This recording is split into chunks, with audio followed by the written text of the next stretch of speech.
ছিল আমাদের 1 নম্বর word Sundarganj DW সরকারি কলেজ সুন্দরগঞ্জ, যেখানে চেয়ারম্যান পদে ঘোড়া মার্কা নিয়ে জনাব মোহাম্মদ আতাউর রহমান পেয়েছেন 126 ভোট, তালগাছ মার্কা নিয়ে মোহাম্মদ আবুল বকর সিদ্দিক পেয়েছেন 83 ভোট, হেলিকপ্টার মার্কা নিয়ে শরীফুল ইসলাম পেয়েছেন 2 ভোট। এছাড়া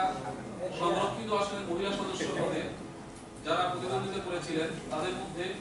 ফুটবল মার্কা নিয়ে কল্পনা রানী পেয়েছেন 6 ভোট,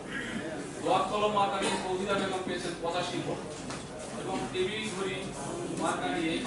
মাজেদা বেগম পেয়েছেন 120 ভোট।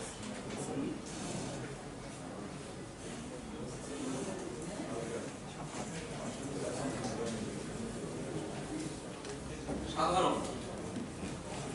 সদস্য পদে যারা প্রতিদ্বন্দ্বিতা করেছিলেন হাদি মার্কা নিয়ে মোহাম্মদ আব্দুর রশিদ, তিনি 61 ভোট পেয়েছেন,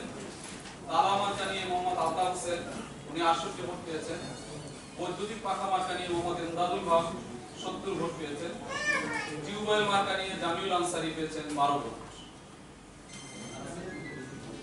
এই পর্যন্ত আমরা 3টি কেন্দ্রের ফলাফল, যে আমরা 3টি ওয়ার্ড যেটি বলি, 3টি ওয়ার্ডের ফলাফল আমাদের কাছে এগুলো 3 নম্বর Asaduzzaman high school and college, যেটি 3 নম্বর, এবং 6 নম্বর কাজী আজহার আলী সরকারি মডেল উচ্চ বিদ্যালয় সাগাটা গাইবান্ধা, এবং 1 নম্বর ওয়ার্ড যেটি সুন্দরগঞ্জ ডিডব্লিউ সরকারি কলেজ সুন্দরগঞ্জ গাইবান্ধা।